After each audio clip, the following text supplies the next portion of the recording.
Welcome to the Rap Soul Podcast, where we dive deep into the world of music that moves our hearts and gets our feet tapping. This is the intersection of rap and soul music from the 80s, 90s, and 2000s. We appreciate you for listening. Share this podcast with a friend or family member who loves music as much as you do.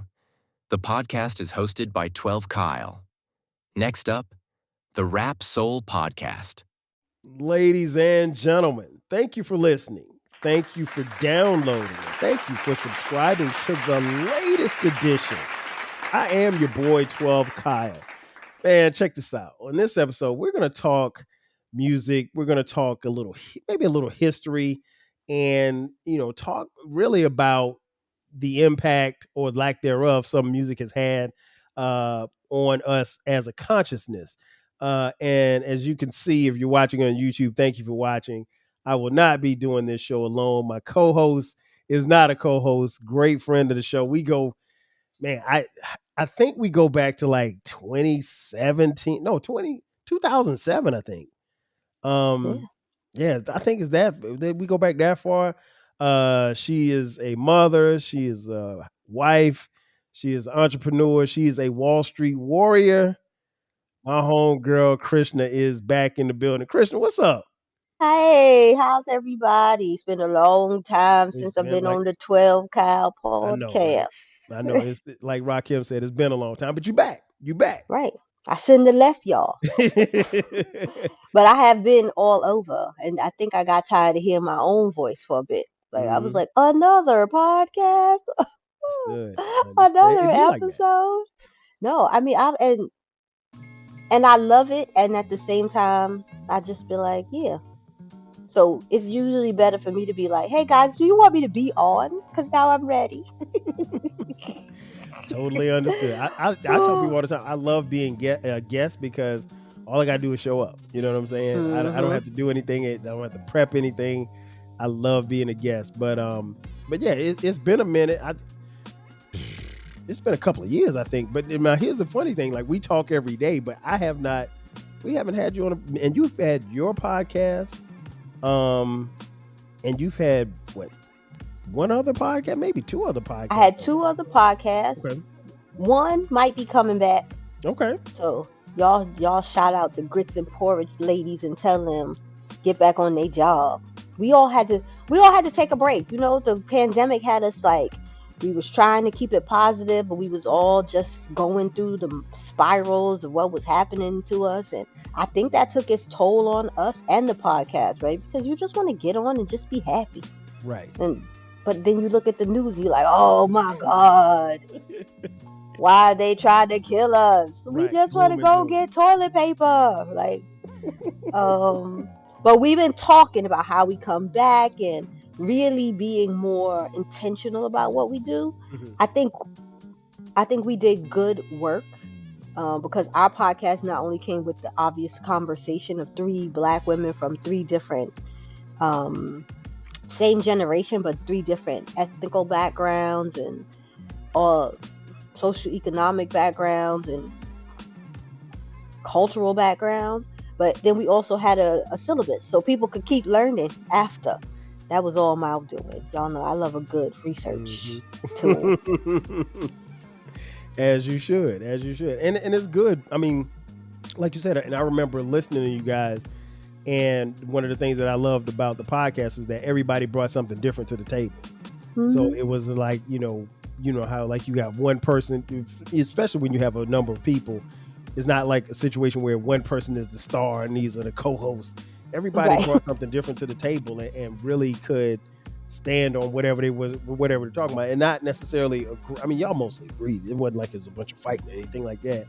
No. But you agreed on stuff and you brought different topics to the table. So I thought that was really cool. So yeah, I hope you guys bring it back. Yeah, I hope so too. So Melissa and Carrie, I know y'all gonna be listening. So you done heard it. Kyle said, "Bring it back, run it back, guys, run it back." No pressure at all. The pressure's on. We got to do it after graduation. But. Right. I got you on. We had talked briefly about, rebel music, if you will, or music that, really inspires particularly when it comes to hip hop, inspires action or call to action, and really kind of like thinking about music that may or may not reflect the time. And as I was thinking about, what we were going to talk about in this episode, obviously when you start talking about music and you talk about the times, I think back to, like the music that we experienced in our lifetime on the soul and R&B side of, songs like What's Going On, Inner City Blues, that type of stuff, where it was, really, really reflective of the times. And, then you fast forward to 2025, or you can even go back to, like you said, COVID. I didn't really see a lot or hear a lot in rap that reflected what we were going through as a culture and as a people. So I guess I'll start there. Why do you think we didn't necessarily have a real strong push for the music to reflect the times, even if we take it back to COVID times? So I think that we have this gap in our hip hop history, because hip hop stopped being rap music and it became hip hop, right? It became a juggernaut machine maker, and like a machine money maker. And once that happened, the gap, there was no fill for the gap, right? We get straight into the backpack era. And even a portion of that backpack era is not really backpack-ish, right? Kanye carried a backpack, but he really wasn't a backpack rapper. Right. And that's the time where it starts to shift and where it starts to change. And people realize what made money wasn't the positive, right? It was the street life, the ghetto. They wasn't even from the ghetto. The street life, the ghetto. I only got one parent. My mama don't love me. I had to sell crack when I was 10. That's what ended up being the moneymaker. And a lot of it has to do with the fact that we no longer actually had control of the genre anymore.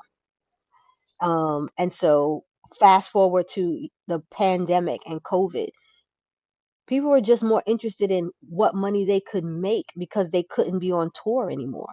Right.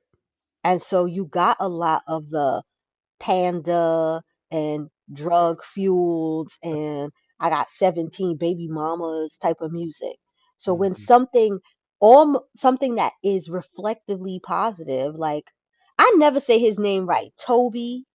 Toby, you know who I'm talking about. I know. I can't pronounce his last name either. We just gonna say y'all know who we talking about. All Green Toby, right? Him and his wife. Yeah, and his wife and his kids. Yeah. They make music that is essentially a positive message, right? Some of it is hood, but there's a positive spin, right? Like during the pandemic is when we got the song "Make It Home." I hope you catch a wave that doesn't subside, right? This was a positive song.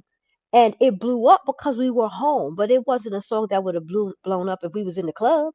Like we was outside. We was outside. We wasn't worried about making it home.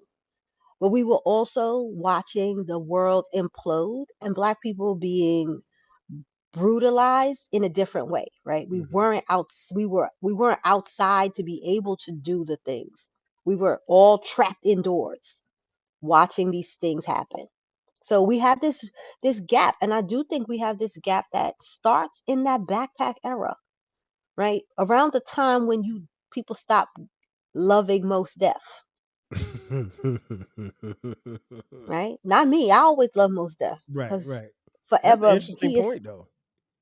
And I feel like, think about, like, if you start putting together the timeline, it's right around that So you're saying Kanye like early era. 2000s? The early 2000s? Yeah, like when did Kanye's first album come out? I won't even say his first album. Let's say his second album, because the first album he had us all mind tricked, right? We were like, oh, College Dropout, best album ever. But if you go back and listen to some of the lyrics, Kanye already told us who he was. We just wasn't paying attention. Man, listen, he had me fooled. He had us all fooled. I love College Dropout. I played that I had to get a whole nother CD. Like I played it that hard. So his first album came out in 2004. That was the College Dropout. Late Registration 2005. So you're right, around that time. And you know what? And we can even go back because I think you and I are we saw the golden era of hip hop. You saw it up close and personal, being there in growing up and born and raised in Brooklyn. What part of Brooklyn? Bedside? Brownsville. Excuse me, Brownsville. Brownsville. Never ran, never will. Never ran, never will. I just had this just because we just said it, this conversation with a friend who posted this thing about Ocean Hill never being a real place, right? Brownsville it's never been Ocean Hill, it's Brownsville. And I was like, I don't think y'all, and this is all tying into hip hop. I was like, I don't think y'all ever really pay attention to hip hop lyrics. Because Biggie told y'all, remember them niggas of the hill up in Brownsville? But the hill is what you called Ocean Hill. I was like, y'all from Brooklyn, y'all don't even know your own Brooklyn history. Get it together. Wow. So yes, but we grew up in Brownsville, not up the hill. Okay. So even seeing that and coming up in this hip hop era, so I think like we saw the golden era happen. We saw the 80s. We saw the explosion. We saw, there's been shifts over the years in hip hop. And I think generally speaking, the shifts happen in, increments of anywhere from 2 to 5 years. And then we saw, gangster rap really take over in the early 90s. We saw, New York explode with, Nas, Wu-Tang, and subsequently Jay-Z, artists like that in the mid 90s. But right after that time frame, and you could kind of put it around the time that Big passed in 97, that you started to see more money flowing into hip hop. And I mean, obviously people profited off of Biggie's death, Puffy, but that's beside Brooklyn the point. House. But what I'm saying is, like, even in saying that, we saw more money going into hip hop. So do you think that influx of money coming into the late 90s, heading into that period in which you talked about, was maybe the start of the ending for the consciousness as far as like being pushed into the music that we were listening to? Absolutely. Because, all right, let's take the times before Biggie died, right? Okay.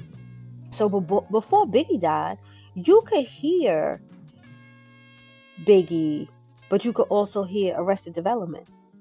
They played on the same radio station at the same time, back to back, right? So you had this balance. But the difference is, you knew that Biggie's music was the song you went to jam to, and Mr. Wenzel's supposed to get you to think.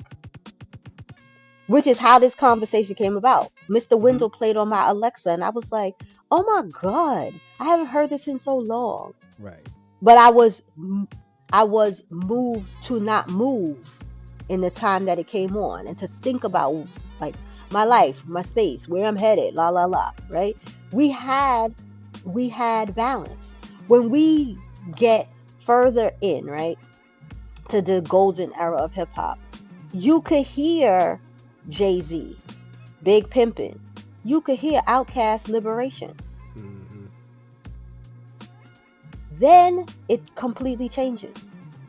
Sure, Outkast made other albums and there was a positive message, but they weren't getting the same play that the Snoop Dogg's was getting. Because now it was all about money and bitches. Wait, can you say bitches on YouTube? Money and bitches. Yeah, you can say my podcast. I don't know. You want to say. And then you have this generation the generation that grows up, I guess they're millennials, right? They grow up on a money chase. They grow up on understanding that drugs fueled a lot of the community. They didn't hear Arrested Development because that wasn't being played anymore. They didn't hear Liberation because they were more intent on radio, became more intent on playing the latest diss track, which was essentially like, diss tracks are great, fine, whatever, but the outcome of a lot of that is a diminishing of a culture. And I enjoy a good, I love a good beef. Right. But I also know that there are consequences from a good beef. And I think that's what we're seeing now. Also, we're talking about George Bush's kids, right? They got left behind, and their music shows that they've been left behind, right? They aren't as articulate. They don't have vast vocabulary in the same way. And of course, obviously, and I don't want to say all, there are exceptions to the rule, but the majority of it is very low hanging fruit. I can make a quick dollar, and that's where I think hip hop becomes kind of problematic, because there's no call to action any further. The call to action is who can record something quickly, fast, and make money. Listen, you preaching now, because it's really that's what it's been. I think back to a song, and it starts off 1989, a number, another summer, sound of the funky drummer, which is obviously the lyrics to Public Enemy's "Fight the Power," and that was 1989. I mean, if you look at the this country, this world, but specifically this country as a whole, and where we fit in it or where we don't fit in it as a people, why can't we get, or do you think there would be some pushback if the biggest, I don't even want to use any particular artist, but let's just say one of the biggest artists says, hey, I want to write Fight, or they write the next Fight the Power. What do you think happens from the label and the public as consumers, like rap fans, just regular rap fans? How do you think they accept it or don't? Well, I think that we have that without knowing that we have it. That's the other thing. Okay. The messages are coded in a different way, right? Fight the Power was very specific. Public Enemy was like, black people, stop being ridiculous. Free yourselves. Arrested Development, dressed in a certain way. We are black. We are Afrocentric, right? Lauryn Hill gave you drum beats, took you home. Then music with Bob Marley, like with the Marley family, that took you home. There was another one I wanted to say something about. We can even go as far back as The Message. The message told you I got a message. Are you listening? I think that's the most important hip hop song ever. I agree.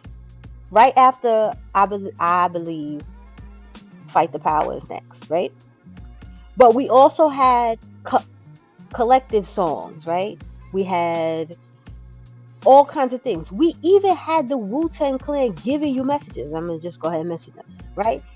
Because there's a message in Can It Be That It Was All So Simple, right? It's not just I sold drugs. It was I sold drugs because times were hard. Reaganomics was a factor, blah, blah, blah. You had to dig. The lyrics were plain and clear. Nas was very plain and clear, right? In his message. And even as sometimes so is Jay-Z, very plain and clear about his message. The message now, because of the fear of attack, I feel like, is a lot more coded. And if you don't have the basis of what we just talked about, how can you pick up on the message? So I'll use everybody's favorite rapper of right now, Kendrick Lamar. Okay. If you really break down Kendrick Lamar from the Grammy performance to the Super Bowl, he has given young black kids a roadmap. Yes. I wrote about it on Facebook. I can't pull it up now. I'll just send it to you later. But I wrote this really long post because I was like, are you guys paying attention? He literally starts that Grammy performance in a prison. He's in a prison. That prison transforms. And he starts off talking about, I'm black, I'm African American. Your goal is to harm me. And he did that in a basically white audience, right? Yeah, I remember that performance. Right? It was a powerful performance. And like it came up in my Facebook memories, and where I was like, somebody send me the GIF of the white people reaction because I know they bugging out. Right? But he was talking to everybody, but specifically to young people. You African American, people are going to see you as less. You got to see yourself as more. And I'm here to tell you you're more. Right? So you got that at the Grammys. Then you got the song with Beyonce, right? Yeah. Freedom, I can't move. Mm-hmm. Freedom, cut me loose. Y'all singing about getting formation, but your message was in the freedom song. Yeah. Everything is so much more coded. But you have to have a foundation in Pan-Africanism. You have to have a foundation in Black history to read between the lines of these messages. Now we could go fast forward. Everybody is talking about Not Like Us, but they're not talking about the right parts of Not Like Us, right? Right. They talking about calling Drake a pedophile. But what about him saying it's 40 acres and a mule? This is bigger than a movement, right? 40 acres and a mule is particularly important for Black people. Even more so for African Americans, if you are a descendant of people who were enslaved in this country. Because that's the original, there's an original sin, and then there's original betrayal. And the 40 acres and the mule is the original betrayal. Everything from that point on has been a fight. Facts. So are we listening? No, we're not listening. But you could keep digging and keep digging and keep digging. And it's not just the songs he performed at these two events. Mm-hmm. If you go listen to that song I, he literally starts off talking about why people are listening as him talking about himself. Really, he's talking about us as a people. Mm-hmm. And if you listen to the live version of I, you hear it later on where he says why he don't say N words and things like that. There's a message there. There's this is my favorite Kendrick Lamar song of all time. And it took me a long time to be like put a thing on it, right? What is it? All right. No, I love All Right like everybody, but it's Sing About Me, Dying of Thirst. Yes. If you go and listen to Sing About Me, just that part, telling Black stories, and the ending of what that Black story looks like, and why are you dying of thirst? Because you not been fed all these years of hip hop, right? You haven't been fed. You haven't been given water. You're thirsty. And thirst is what leads to, I got to chase money as opposed to, let me make sure what I'm putting out there is positive, right? But it again, and again, I'm not going to harp on like it's just the men or it's just the women. It's not that. It's the industry as a whole. Like even when the current day, like artists put out something that might be vaguely popular, like not popular, vaguely positive, it gets pushed aside. Right. It gets pushed. Nobody don't want to hear about your mental health. Get that out of here. Like it's not. Are you shaking it for the gram? Right. How short are your shorts? How hard are you twerking? How much chains are on your neck? Right? It's a disturbing way to think that how our culture doesn't belong to us anymore. Right? That's why when people be like, I'm doing it for the culture, I'll be the first one to go, well, which culture is it? Because that don't sound right to me. You know? So in saying that, and I think you make some great points in saying that, where should it be where should us, particularly people like you and I who are seasoned in hip hop, because the difference between us and a lot of people that purchase hip hop of this day and age is that we know of a world that existed without hip hop. They don't. You know, our kids don't. They didn't know what it was like to wake up and not know if hip hop was coming back, or it wasn't even hip hop back then. It was rap. I tell the story all the time. Like I literally would go to school because I love rap so much. I literally would go to school and didn't know by the time I came home from school, the rap would be gone because it was told to us that it was going to be a fad.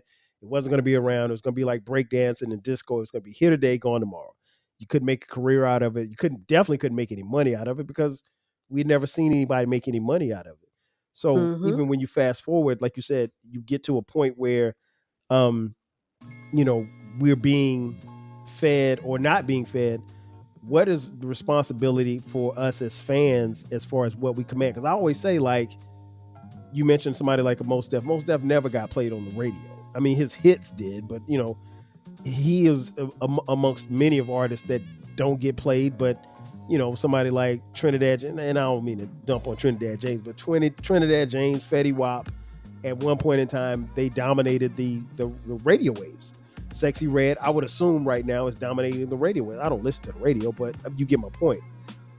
So what responsibility does we as hip hop fans what responsibility do we bear as far as making sure that those type of political messages, not just political, but our messages that need to be heard get across to the regular fan?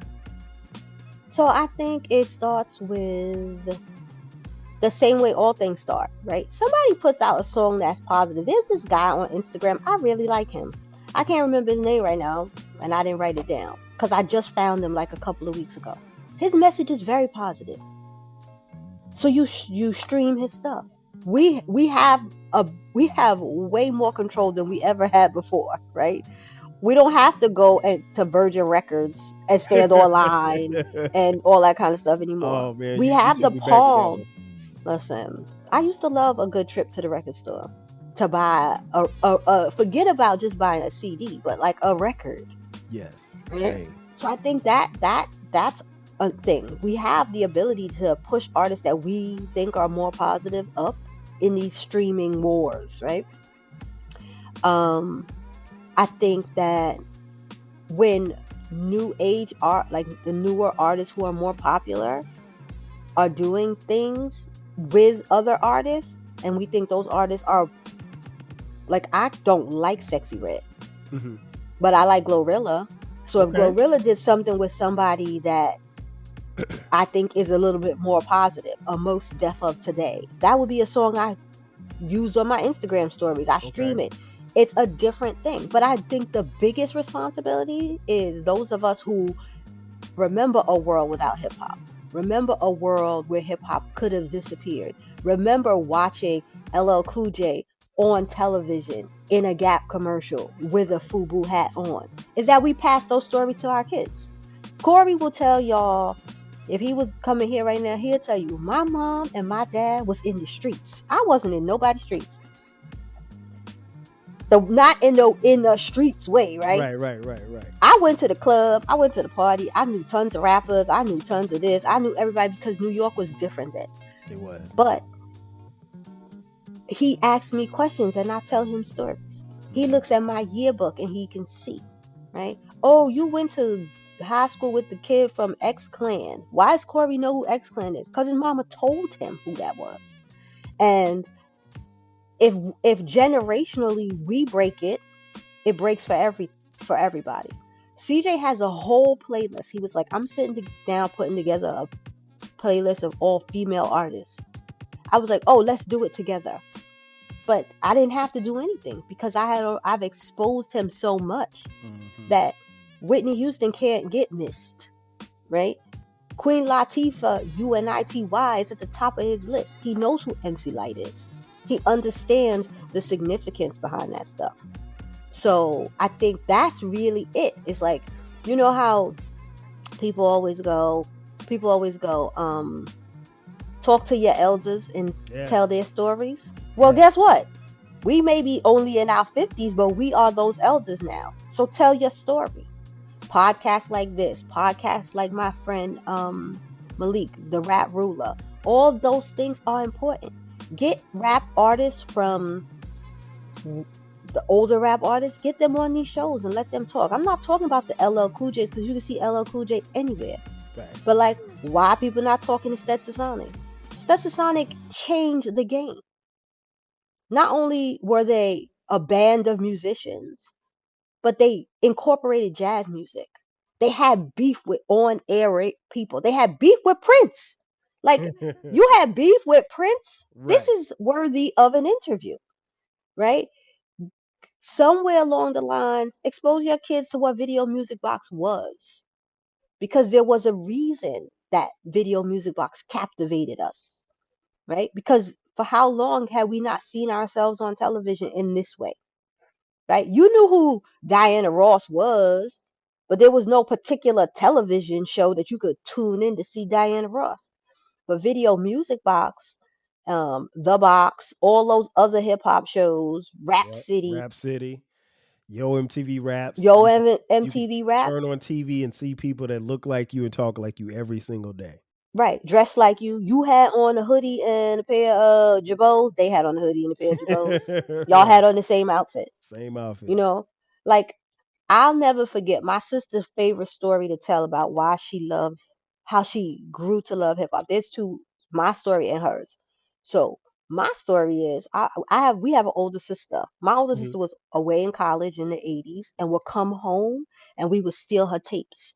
Like I remember stealing her Public Enemy tape over and over and over again. Wow. Public Enemy is the foundation for everything I am and who I am as a hip hop artist, as a hip hop fan and a hip hop lover, Mhm. right?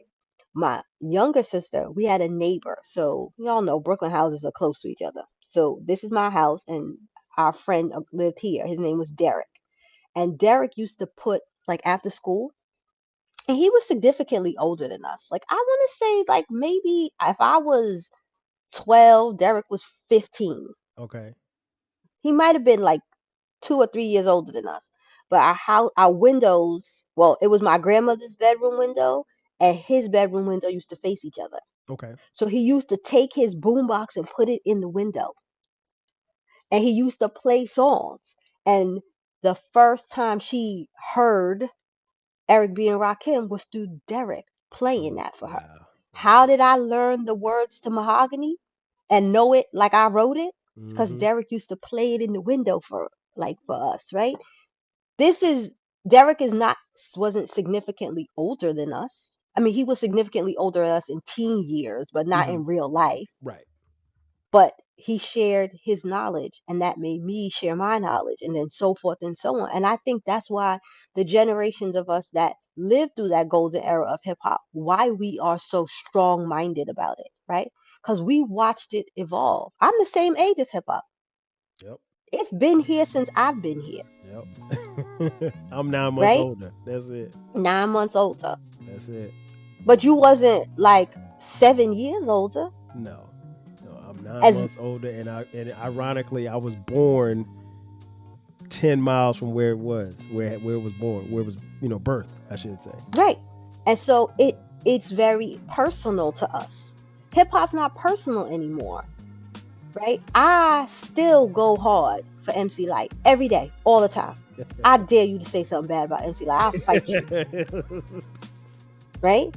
Because Right. for me, MC Lyte was the epitome of what it was to be a girl from Brooklyn. She had that fly haircut. She had bamboo earrings. She was so aggressive. And she is your favorite rapper's favorite rapper. Facts. And not your favorite female rapper. She's your favorite rapper's favorite rapper. Right. I grew up in a neighborhood where If you want a podcast where culture, conversation, and life collide, where you get insightful commentary, engaging discussions, and a fresh perspective on everything, then you need to listen to the 12 Kyle podcast.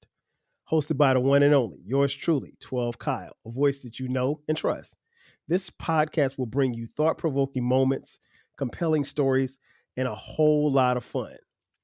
Whether you're a first-time listener or just tuning in, each episode promises to be something new and exciting. So sit back, relax, join 12 Kyle, myself, and my guests as we break down the world around us and give you stories that you've never heard before, from nostalgic throwbacks to everything in between. The 12 Kyle podcast is a front row seat to this conversation. Subscribe now and never miss an episode of the 12 Kyle podcast, where the vibe is always real and the discussion is always worth your time. Are you feeling nostalgic for the golden eras of rap and soul music? If so, tune in to the Rap Soul podcast. We are your weekly journey through the 80s, 90s, and 2000s, spotlighting the music and the hidden gems that shaped the soundtrack of our lives. From the powerful beats to the soulful melodies, we bring you the best of the past with fresh insights and stories. Rediscover the music that defined a generation. Subscribe to the Rap Soul podcast and enjoy the vibes. wasn't uncommon to see rappers. My friend dated Big Daddy Kane's dancer. That's crazy, right? My cousin dated one of the Fat Boys. Okay. Right? This is foundationally who I am. And so because it's foundationally who I am, it's foundationally who my kids are. My kids don't walk out into this world and not know the history of the music that they want to listen to. Right? What was it? I think it was a De La Soul song. I Know I Love You Better. My favorite De La Soul song of all time. Okay. You want to see me act a fool? Play that song. Right? And my oldest figured out the sample and was so excited. Did you know? Kids love samples. That was something that was new to me. Our middle son Cameron, the same way. He somehow stumbled upon like websites like Who Sampled It, and he would say, "Hey, where did you get this? You know, in this song right here, they're playing this." And then he found, you know, I much like you, I introduced my kids to the hip hop that I grew up on, and you know, just let it kind of go from there. And I tell my kids all the time, like, y'all don't have no lame parents. Like your parents are very much so hip hop heads, and that's just the music that we know. So subsequently, it was going to be something that we passed on to them. So while they listen to, you know, the contemporaries, I guess, from the music of the kids that, you know, that their fellow friends listen to, they've also been exposed to so much of the music. And I think, like, and I've talked about this before, like, one of the most proudest father moments I had as a father was a couple of years ago. Me and our oldest son Dion, who's 25 now, I think he was probably 22 at the time, because it was almost 3 years ago. We went to the Wu-Tang Nas concert, and Nas is performing "The World Is Yours," and we're like we both of us are standing together, and we're going back and forth, like trading lines, like we're both Nas. And it was just a real moment that almost made me shed a tear, because I remember the day where I went to get my Nas CD, because I had like this huge CD changer, or excuse me, a place where I kept my CDs, and it was this big rack. And I remember going to get Illmatic one day, and the CD was gone. And I remember going to get Enter the 36 Chambers, and it was gone. And I happened to go into his room later that night, and I saw both CDs in his, you know, just kind of sitting there. And instead of, you know, being like a parent, like, why did you take my music? I let him keep it. And because it was something that he was interested in, and it brought me back to that moment, that particular moment, us being at the concert, you know, trading lines on a Nas song. Like, he literally grew up listening to the music that I grew up listening to. And I appreciate that, because I think you should be able to share that music. And it's something I want to go back to that you mentioned a little earlier. You mentioned Glorilla. At the time of this recording, Glorilla just performed at Coachella, and she's rapping this song, and she brings out Queen Latifah. And no, that was Meg. I'm sorry, Meg. My bad, Meg. Who I do also love. You know what? So my question is, with Meg, Glorilla, and even Sexy Red, some of the messages, some of the imagery can be disturbing. It's suggestive. Very much so. And it's not to say, and I got an episode coming up that I'm going to tell you, I titled it, "We Used to Listen to Ratchet Music Too." Because we did. Like, personally, I listened to Luke, and Luke was, and now going, and I mentioned before, like, going back and listening to Luke now at 52, it don't really hit the same. And maybe I was into Luke so much for the imagery, plus also I knew it was something I wasn't supposed to be listening to. So, you know, we had boundaries on music that we had to, and I always tell people about how I had to sneak to listen to NWA. And one of the reasons that I fell in love with NWA is because my mom told me that I couldn't listen to it. And so it was that form of rebellion. So my question is, when you look at, and not to single the women out, but when you look at women who have suggestive music, what do you tell your teenage son about that, as far as what he's seeing, between the difference between what's real, because we know what they're rapping about. I mean, and it ain't that far from what Kim and Foxy was rapping about in 95, 96. But what do you tell your teenage son, or maybe what should I tell my now teenage daughter? So I'll start with my teenage sons. Hmm. My teenage sons don't listen to the women that much. Really? Those particular women. They listen Okay. to Glorilla. They love them some Glow.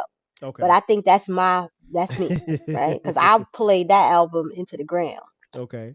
Um, so they're not huge on a lot of the current day female artists. Hmm. And I think it has a lot less to do with the message than just it's just not their thing, right?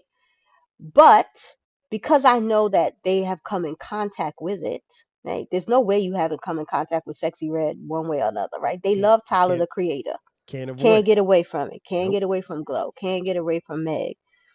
Um, I tell them that this is no different than you watching a movie, right?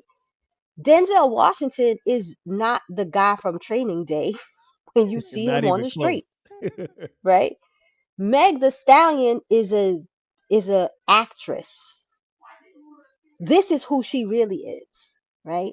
So when she graduated from school, I was very clear. Like, see, guys, this is who she is, and this is who she portrays to be. I feel like CJ is less to ask me those questions, but I'm sure Corey will be like, but why does she need to act in such a manner?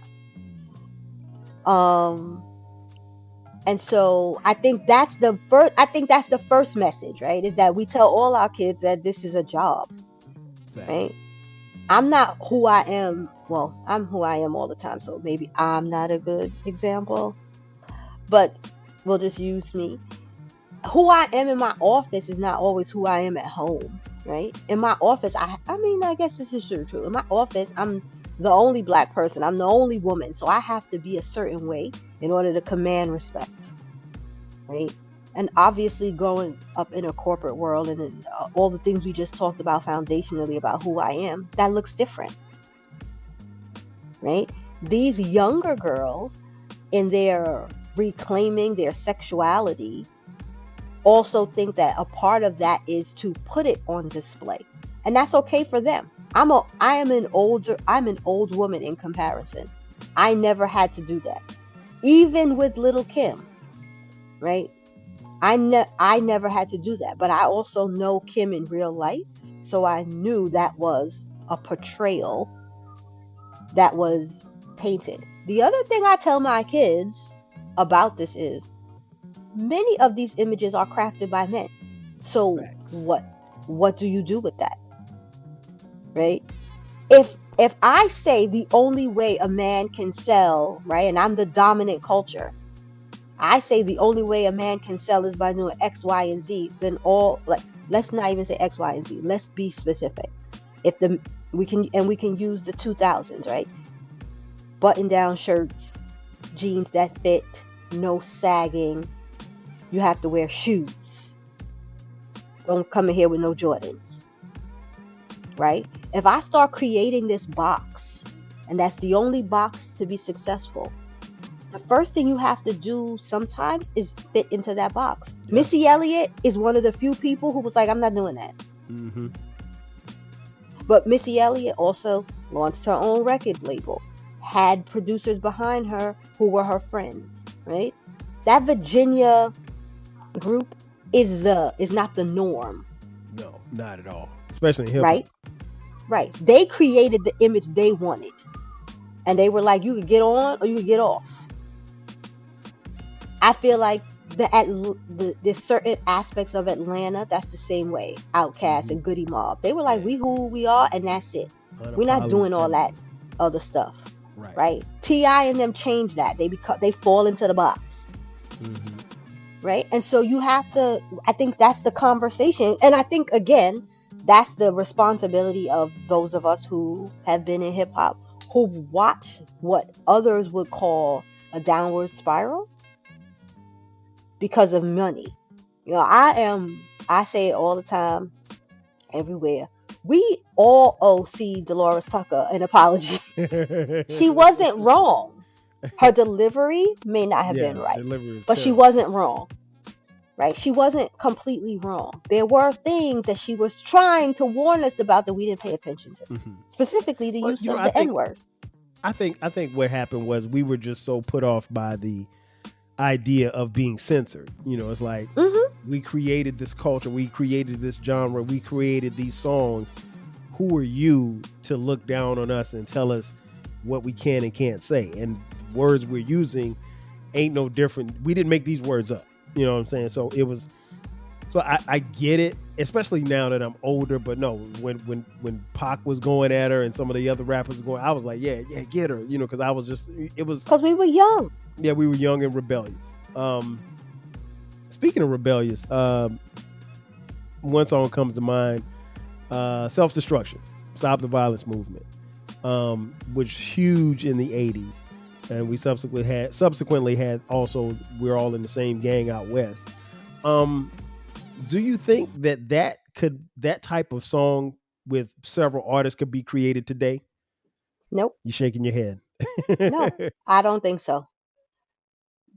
I would welcome them to prove me wrong. Okay. But they don't have a sense of community anymore, which is why I think I'm going to go back to Kendrick. Y'all gonna get sick of me talking about Kendrick while we on, right? But I do feel like he is text, so this is dope. Yeah, I think I remember seeing you post this. I feel like people aren't mad at Kendrick for dissing Drake. They are mad at Kendrick for telling Los Angeles, Black people in general, African Americans specifically, close the gate. Go back to community. Yeah. If you go back to community, nothing can go wrong, right? If you close the gate to imposters, nothing can go wrong. Hip hop in the time of self-destruction and we all in the same gang and don't curse was because everybody was a community, right? Everybody got their beats from Marley Marl. That's how it worked. Right. It was a community of people who said, "Hey, we wanna do a song and nobody curse on it."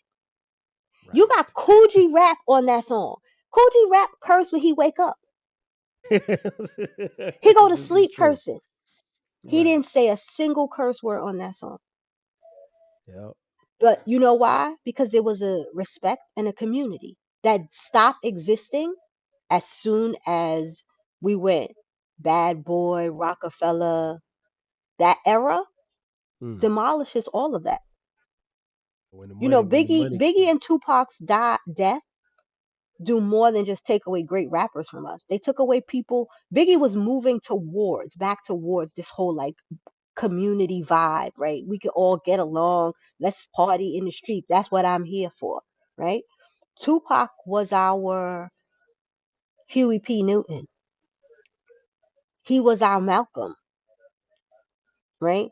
Sure, and his trajectory was just that, right?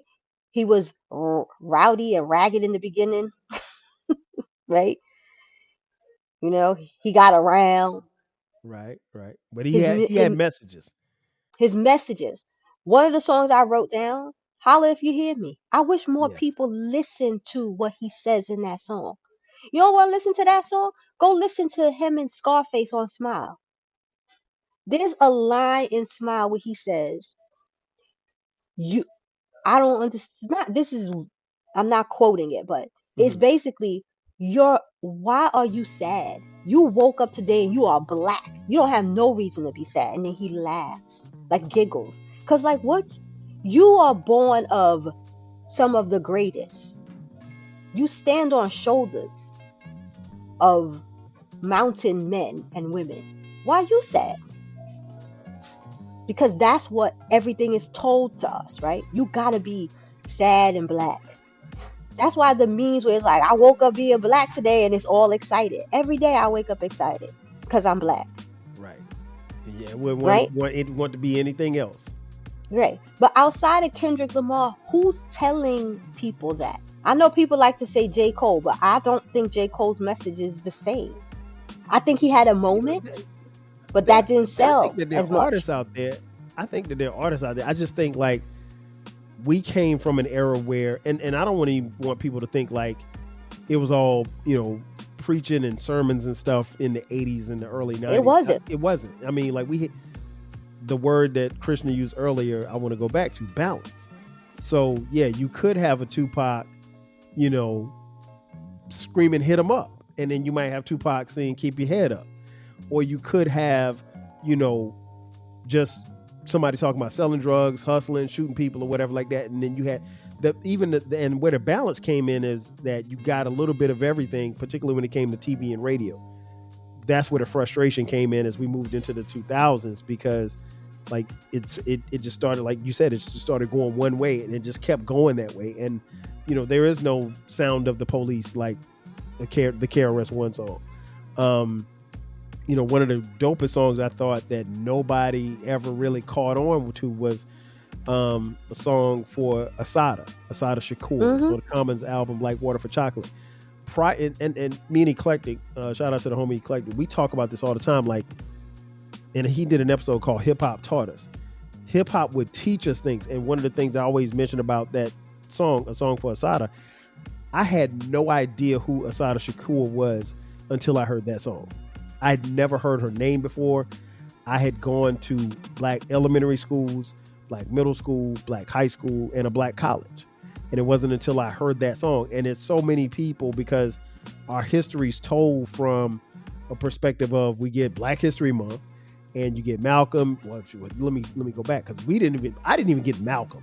It wasn't until my dad gave me my senior year in high school, gave me the autobiography of Malcolm X and told me to read it. And I read it and fell in love with the book and the man. And, but it goes back to what you said, like we have to push along the history, whether it be hip hop history, our history, because if you look around, clearly there are people intentionally trying to erase our history from the record books. And the thing is, you can't do it, but they're going to try their best to do it. And so that leads me to another question. I guess we can end with this. Given the political discord that we have in this country, can it be a superstar or superstars to speak out about this current administration and what they're doing in a song? I don't know that I would trust many of them to do that. Right. So to your point about not knowing who Assata was in that moment, until that song came out, and not learning Malcolm X in school. Nobody learns Malcolm X in school. It doesn't matter where you are regionally. You don't learn Malcolm X in school because Malcolm X was seen as a threat. Right? Exactly. You won't know Assata unless you grow up in a specific kind of community. Like I grew up in a community like that, right? Mm-hmm. Because they were agent changers that raised me. And there are no more of those communities, right? I think that we are in a space of a shift where that is coming back. You hear more Black people talking about closing the gate, right? You hear more people going, we need to gatekeep more. But you can't teach. The reason I don't trust a lot of, I would say, mainstream hip hop artists to do that so that it makes a splash, outside of Kendrick Lamar. That's my last time mentioning him. The reason I don't trust a lot of mainstream artists to do that is because they don't even make the connection that you just made, right? We can't just teach our history or hip hop history. It's not an or, it's an and. Right? Like the shirt you're wearing, that is a moment of our actual Black history that the Roots put on a shirt. Things fall apart. The Roots have been warning us for years of what's coming. Years. And people are like, we don't want to hear that jazz band, right? Right? That's what you get from preaching. it. All that preaching and teaching. I don't want to hear that. When Nas is preaching, nobody don't want to hear that. They want to hear Uchi Wally. Right? When Public Enemy redid what was the one they redid? Not it was Do the Right Thing. It was the movie from Do the Right Thing. You know what I'm talking about. Fight the Power. When they redid Fight mhm, the Power during the pandemic, yep, that should have went mhm, triple platinum. It did not. yes, yes, nope. Who's listening to Rhapsody? Rhapsody is I right love there in your face. I love Rhapsody. If you don't know who Rhapsody is, you don't know about the Fight the Power remix. You can't quote Vic Mensa, Shades of Blue. You Mhm, don't know Joey Badass's Land of the Free. mm, These are artists who are amazing artists, but they aren't the leading mainstream artists. But they are the ones that are connecting the dots that hip hop history is our history. It is black history. It is American history. And it doesn't start with a song and a beat. It starts long before that. It starts long before a slave ship. So what if we don't fix that? And if we don't fix that, what do we do next? One of the things that is very dear to my heart is since November, I mhm, started a Saturday school. mm, And traditionally Saturday schools are for children, right? right. The Black Panthers started Saturday schools for kids. My Saturday school started with the adults because who are the story keepers? Who do kids don't pass messages? No. I pass the message down, and that passes down through generations. That's the way Mm, I learned. I learned from my grandmother, who told my mother, who told me, I tell CJ, who tells Corey, who will tell his kids, and vice and down and down and down, right? So when I decided that this was something I wanted to do, because I saw what was coming, right? mhm, I was like, well, I'll start with the parents. I'll start with the adults and we'll make it digestible. So we go to museums, but the art is designed around who we are as people. And then we sit down and we break bread and we discuss, okay, right? The next one is next month and we're going to okay. the African burial grounds. People don't even know Wow. African burial grounds are in New York. There are multiple ones. There are two, one in Harlem and one downtown Manhattan. But people don't know that they're there because people don't believe there was slavery here. But like New York is a port city. But specifically here, New York is a port city. Where y'all think the boats came into? Atlanta? Correct. Atlanta is No, not a no, port we're city, landlocked. We're right? landlocked. The boats came in to the north and then slaves traveled south on foot. So I want people to know those things. And I also want us to know those things void of whiteness. Right now, white people all over TikTok have discovered the African burial grounds. And it's upsetting Wow. to me, right? Because you didn't discover it. It's been sitting there since the 90s, right? But specifically, when you come back, I'll take you there. There is Okay. an arch that is built. So briefly, the story of the African burial grounds is Lower Manhattan was being dug up to create new building spaces. And when they did Okay. that, they started finding all these bodies, all these bones, not in caskets, but just people, like fully Mhm. intact, buried all across this area, right near the bridge. And the study, I believe some of the bones went to Howard, and they were like, wait a minute, these are Okay. black people. And so they started digging and digging, more and more people, more and more bodies, kids, adults, men, blah, blah, blah. Men, women, everybody just buried here. And the black activists in New York, Al Sharpton, all of the ones you know, were like, y'all can't build here. This is a graveyard. And so there was this whole big fight, whatever. And so eventually it became that we are going to make this a sacred ground, right? So there's like a Okay. museum attached to it, but all of the bodies were taken down to the water and a ceremony was performed, and they were put into coffins, and they were brought back up from the water. People were Okay. carrying the coffins like a second line, and they were Okay. bought back. But when they bought them back, they walked them through this archway that was built. It's called the Door of Return. And they walk them through the archway, and you walk in basically a circle. You walk through that. It's like a circle. And as you walk through the circle, there are different African symbols, Sankofa, blah, blah, blah, blah, blah. All the symbols that would be blessings that if we were in Africa for your funeral service, deities and all that other kind of stuff. And then they all placed in the ground under a cosmograph. And the way it's numbered, you can tell if it's a child, if it's whatever, women, blah, blah, blah, blah, blah.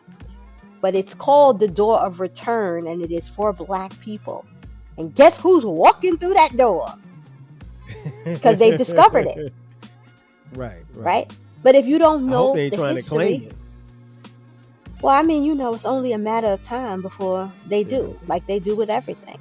Wall Street itself, where the Financial Museum stands.